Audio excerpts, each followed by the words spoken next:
Hello friends, this is Parneet. Welcome to my channel. I hope you all are doing well. Okay, today we'll discuss some follow-up questions regarding to our previous cue card topic, which was describe an occasion when someone made noise that disturbed you. Yes, हम ये Q का topic which is recent one हम discuss कर चुके हैं already. I hope आप सभी ने वो वीडियो देख ली होगी एंड आपको कॉन्सेप्ट क्लियर हो गया होगा. Now, today we will discuss the follow-up question. What are the 3-4 follow-up questions that examiner might ask to you guys regarding to this topic?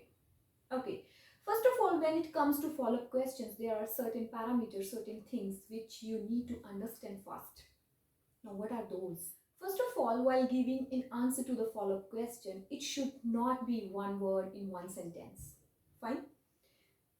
Guys, जब भी एग्जामिनर आपसे फॉलोअप क्वेश्चंस पूछते हैं, ठीक है, what examiner expect in reality, वो expect करते हैं कि वो क्वेश्चन आप एक प्रॉपर थोड़ा एक्सटेंड करके दें एंड फॉलोअप क्वेश्चन के साथ एग्जामिनर को फुल सेटिस्फेक्शन हो. ठीक है, अगर एग्जामिनर को सेटिस्फेक्शन नहीं होगी तो वो आपको समटाइम्स क्या करते हैं, फॉलोअप क्वेश्चंस में उन्हीं क्वेश्चंस में आपको घुमा देते हैं. ठीक है, आपने एक आंसर दिया तो उसका कॉन्ट्राडिक्ट क्वेश्चन वो साथ के साथ आपसे पूछ लेते हैं. एट दैट टाइम क्या होता है, स्टूडेंट्स क्या हो जाते हैं, नर्वस, फंबल करते हैं. क्लियर है, वहीं पे कॉन्फिडेंस लो हो जाता है. तो जब भी आपको फॉलोअप क्वेश्चंस का आंसर करना है, सबसे पहले आपको क्या माइंड में रखना है, ये इंट्रोडक्टरी पार्ट नहीं है आपका.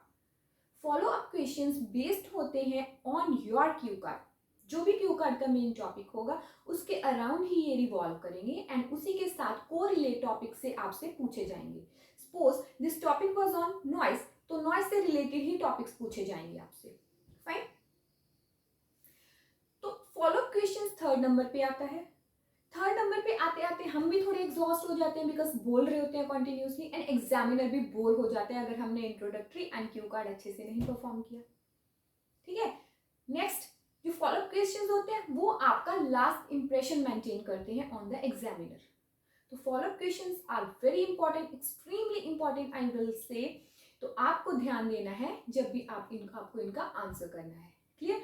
फॉलोअप क्वेश्चंस डिफरेंट टाइप्स के होते हैं. सिंपल क्वेश्चंस होते हैं, questions related to the future होते हैं, क्वेश्चंस रिलेटेड टू सजेशंस होते हैं, क्वेश्चन रिलेटेड टू ओपिनियंस. तो आज मैं सभी टाइप्स के क्वेश्चंस आपके साथ एक एक क्वेश्चन डिस्कस करूंगी so that these questions will definitely help you guys कि आपको कैसे प्रिपेयर करना है इस टाइप का क्वेश्चन को आंसर करते टाइम. क्लियर है. अब हमने बात की फॉलोअप क्वेश्चंस को. फर्स्ट ऑफ ऑल हम 3 to 4 सेंटेंसेस में डिस्क्राइब करेंगे. क्लियर.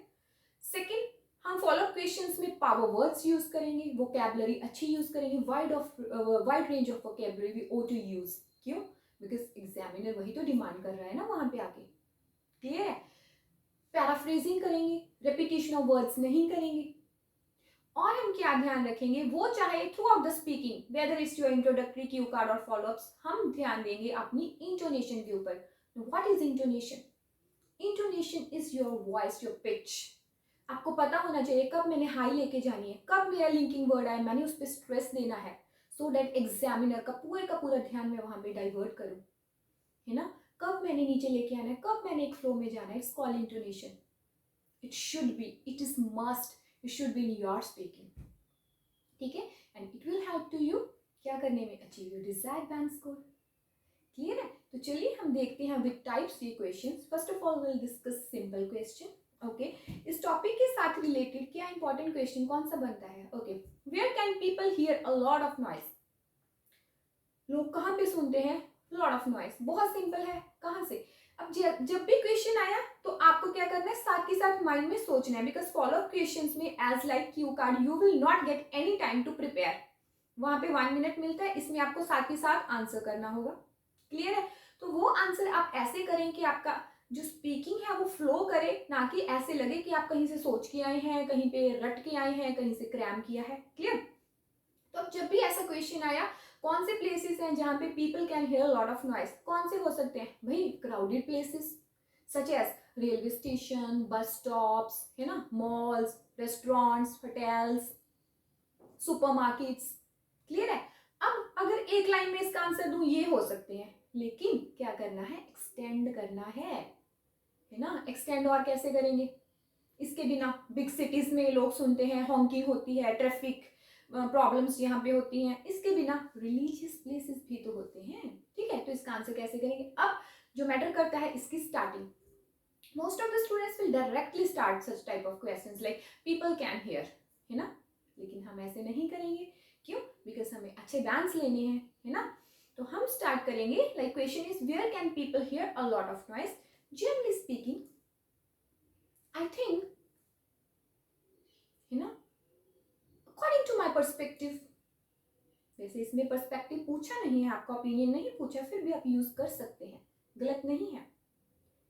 सबसे इम्प्रेसिव आंसर कैसे होगा? Generally speaking people can hear a lot of noise at public places such as like bus stops, railway stations, supermarkets, malls and so on.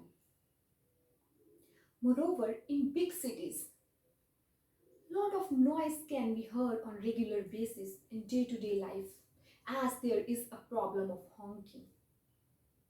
Apart from this, as I live in India, as I live in a country which is where are multifarious religious places, and these religious places use loudspeakers, and thus there is a lot of noise as well. हो गया ना answer अच्छे से? हमने starting अच्छे से की, connectors डाले, लिंकिंग वर्ड्स डाले, पावर वर्ड्स डाले। Clear? Okay, moving on to the next question.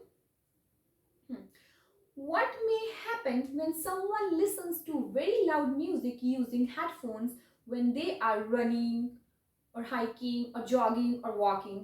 ठीक है, जब भी ऐसा कोई एक्टिविटी कर रहे हैं, रनिंग, हाइकिंग, जॉगिंग, जब वो लिसन करेंगे टू वेरी लाउड म्यूजिक, क्या होगा? What may happen? क्वेश्चन में आया, किस चीज के साथ है? फ्यूचर के साथ रिलेटेड है ना, प्रेडिक्टेबिलिटी के साथ रिलेटेड है। तो जब भी फ्यूचर के साथ क्वेश्चन आता है, आपको यूज करने हैं उसमें मॉडल्स। फाइन, कौन कौन से? माइट, कुड, वुड, है ना, आप इनको यूज करेंगे। क्लियर है? तो अब जैसे क्वेश्चन आया नॉइस, जब भी लाउड नॉइस सुनेंगे तो क्या होगा? ऑब्वियसली सबसे पहले तो ईयर डैमेज हो जाएंगे, दूसरा हेल्थ खराब हो सकती है, तीसरा अगर कोई चलते चलते सुन रहा है, रनिंग, हाइकिंग, वॉकिंग, तो क्या होगा? एक्सीडेंट्स हो सकते हैं, है ना। तो ये सारी चीजें होंगी, तो हम इसी को अपने क्वेश्चन में बना देंगे। कैसे? अब क्वेश्चन है व्हाट मे हैपन, अब लाउड म्यूजिक के साथ क्वेश्चन कंसर्न है, तो हम कैसे स्टार्ट करेंगे? Well, as far as loud music is concerned, it can cause permanent damage to the ears. It is very harmful for the ears as it can cause permanent damage to the ears. You know? Apart from this, loud music may also cause health-related issues, health-related ailments. Moreover, when someone listens to loud music while they are running, hiking or jogging, it might cause accidents. It is very dangerous as it might cause accidents, as people might not hear to the horns of the cars and other vehicles. So I would not consider it to be safe to use loud music at public places. So I think it is not a safe activity to use loud music while running, jogging or hiking. Clear? मैंने models के साथ play किया, इसमें एक अच्छे connector के साथ starting की। फाइन, सो ये थी सेकेंड टाइप। थर्ड टाइप के क्वेश्चंस कैसे हो सकते हैं? Okay, what can be done to reduce traffic noise? Okay, traffic noise को रिड्यूस, कम करने के लिए क्या करना चाहिए? अब ये कैसा टाइप है? It's a type of suggestion. आपसे सजेशन मांगा है भाई उन्होंने, ठीक है। तो जब भी सजेशन से रिलेटेड क्वेश्चन आए, फर्स्ट ऑफ ऑल हमें देखना है ये प्रॉब्लम है, प्रॉब्लम कौन सी है? यूनिवर्सल प्रॉब्लम है। तो जब भी कोई भी यूनिवर्सल प्रॉब्लम का आपसे सजेशन मांगे, तो आपको उसका आंसर करना है इन 2 वेज। कैसे? बिकॉज ऐसे सजेशन देते टाइम 2 लोग रोल प्ले करेंगे इस चीज को कम करने के लिए। फर्स्ट कौन? आप, पीपल, है ना, इंडिविजुअल्स। Second obviously government. तो आपको दोनों को लेके चलना है। क्लियर है? ओके, हम कैसे स्टार्ट करेंगे? I think according to my perspective, अब पूछा ना उन्होंने सजेशन, तो आप कह सकते हैं, है ना। अकॉर्डिंग टू मी आप यूज कर सकते हैं, ठीक है।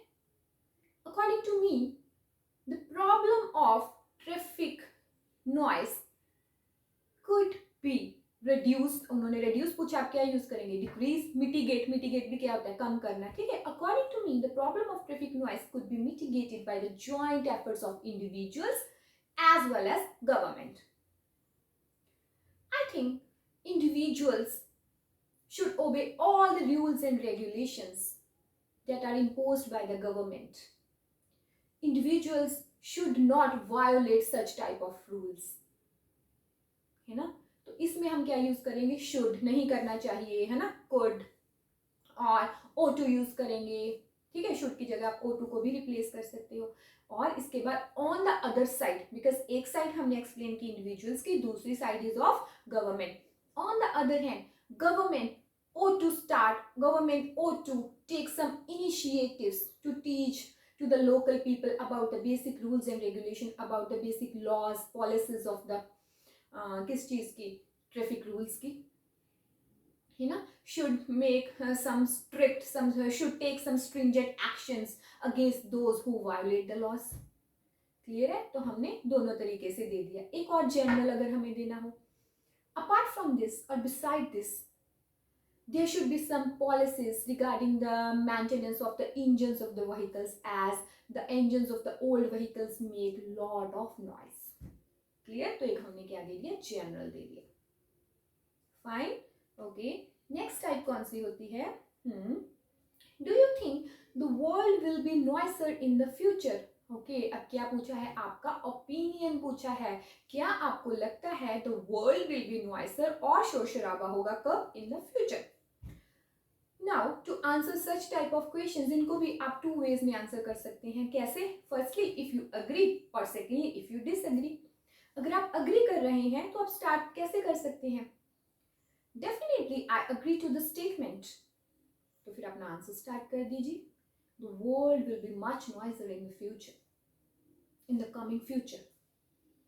अगर आप अग्री नहीं करते तो आप कैसे स्टार्ट कर सकते हैं? ऑन द कॉन्ट्ररी, है ना? क्योंकि मेरा जो आंसर है वो डिसएग्रीमेंट भी है. On the country I think the world would be quieter because people are becoming less social these days, less social than before, you know. I think the noise is mainly made in social situations and people are introvert nowadays. Clear? इसके बिना, और thus I think the noise would also reduce for this reason. For this particular reason the noise would definitely reduce. Clear है? तो इस तरीके से आप ऐसे क्वेश्चंस को आंसर कर सकते हैं. और आपको क्या लगता है क्या हो सकता है? ऑब्वियसली गवर्नमेंट अगर स्ट्रिक्ट रूल्स इंपोज करेगी तो नहीं होगा, है ना? Also the government will come with step forward with different or stringent policies, stringent rules and regulation that will definitely help people to reduce the traffic problems, है ना? इस तरीके से आप इनको आंसर कर सकते हैं. फाइन, तो हमने एक एक करके सारी टाइप्स डिस्कस की. सिंपल क्वेश्चंस आ सकते हैं, फ्यूचर के साथ आ सकते हैं, फ्यूचर प्रेडिक्टेबिलिटी बेस्ड और सजेशन बेस्ड आ सकते हैं, and last one opinion based आ सकते हैं. Clear? So I hope all the type of questions are clear to you guys. आपको ये भी क्लियर हो गया होगा कैसे प्रिपरेशन करनी है, कैसे आंसर करना है, so that you can make your answer not only impressive but knowledgeable at the time as well, है ना? सेटिस्फाई कर सके आप एग्जामिनर को, बिकॉज एग्जामिनर की सेटिस्फेक्शन वहाँ पे बहुत ज़रूरी है. अगर वो सेटिस्फाई नहीं होगा तो वो आपको कॉन्ट्राडिक्ट करके questions definitely ask. Clear? So if you have any problems you can directly write down me. So for more updates stay tuned to my channel. Thank you.